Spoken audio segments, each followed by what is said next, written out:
Hi there, it's Sam from Pootles.co.uk. Thank you very much for joining me today and for joining me in Pootles Advent Countdown. We're on to number 3 and it's this adorable little milk carton. How cute is that? With the Christmas Scottie on the top. Oh, very, very exciting. Right, next week we are opening in Belgium and Ireland, so you can start shopping with me from there and you can join my team from there. Of course, we're already open in big deep breath, the UK, the Netherlands, Germany, France and Austria, and I'm very excited to be able to add in Belgium and Ireland to my big mouthful. So 4th of October, which is next Tuesday, very excited. There's lots of you who are waiting to shop and join. So let's scooch those out of the way and onto this project. So I've got my instructions over here on my phone of all things, because I have made this before, because it uses 6x6 paper. So it's the beautiful candy cane paper. I've forgotten the name of the sweet. What's the sweet called? Sweetest Christmas. There we go. The sweetest Christmas.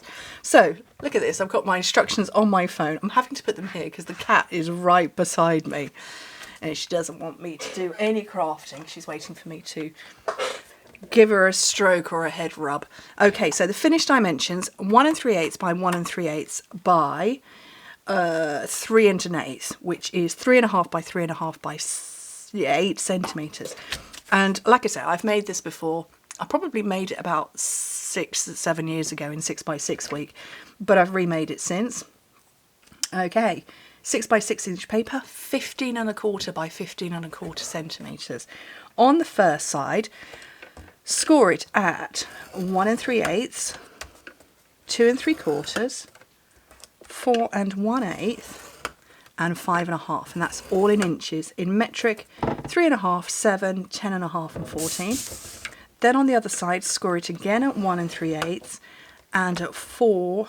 It's not 4 1/8. Is it 4 1/8? No, it should be 4 3/8. I thought that was wrong. 4 3/8. Turn it over and score it at 5 1/2. So again, in metric, 3 1/2, 11 1/2, turn it over and score it at 14. Okay, I can close my phone now. I like to make my projects using my phone because I know so many of you do that. And when I'm remaking a project I've made before, it makes sense to work off my phone.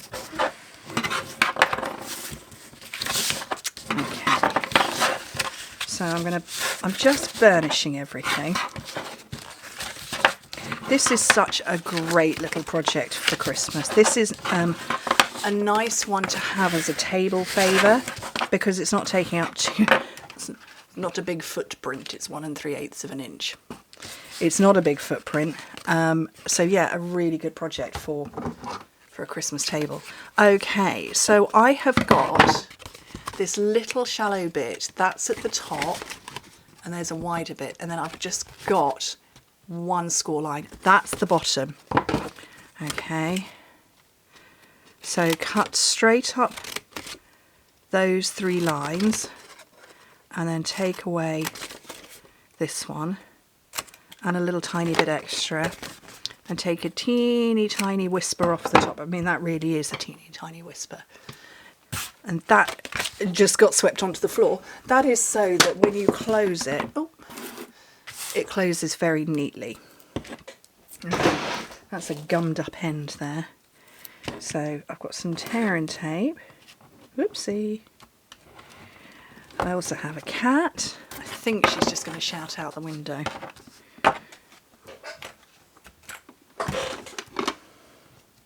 She is. She's going to shift things so that she can shout out the window.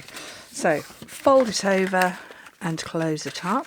So close up the bottom and the back, and then depending on what you've got inside, you might want to put extra tape or extra adhesive on. I'm not putting anything in here, but sweeties, Christmas sweeties, always a winner. Okay, so we've got these 2 score lines here. The top one is where you're going to push. Just put your fingers near the top and it's going to automatically stop where that other score line is. So here's my other score line along here, and it won't go any further. Now there's different ways of closing. We could go ribbon, which I've done before, I found these in my drawer, and while we don't sell them, excuse me, I don't sell them, you can get library clips, binder clips, whatever you call them, Peggy things, off Amazon super cheap, so I will make sure to get a link for you. And I just think that's quite a nice way to close it. It saves you having to watch me do battle with a ribbon. That's always a win. Right, Christmas Scottie. My Christmas Scottie, I want a smaller piece of paper. So cute, so cute. So, and now I used some stays on with it the other day. This is a bit black now, but that's okay. And I want my little bow.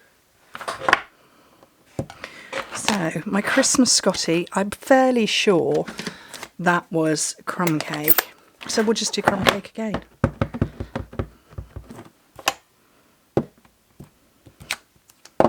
Ooh, oh well, it's fine.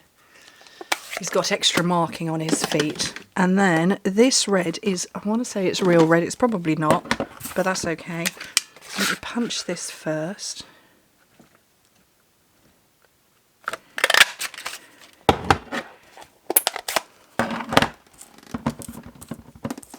And my little bow. Oh, that's splattered a bit. I think I've just re-inked my real red. That's better, not quite so splattery.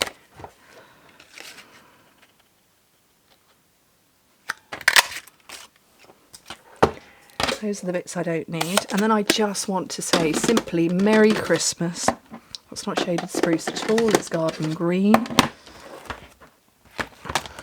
I could have a few things. You are always loved.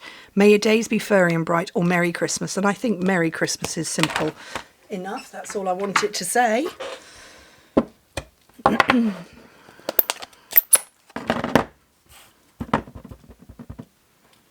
then down at the bottom,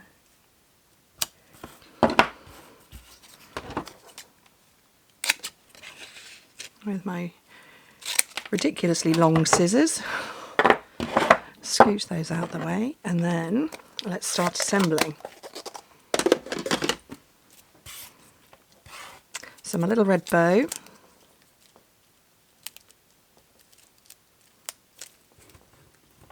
Oh, and apparently I had green ink on my fingers. Oops. Oh well. I've got dimensionals here. There they are.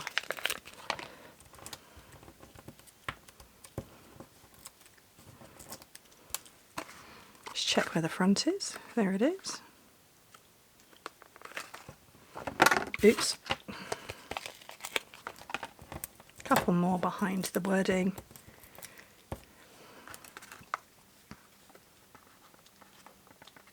And off at a slightly jaunty angle.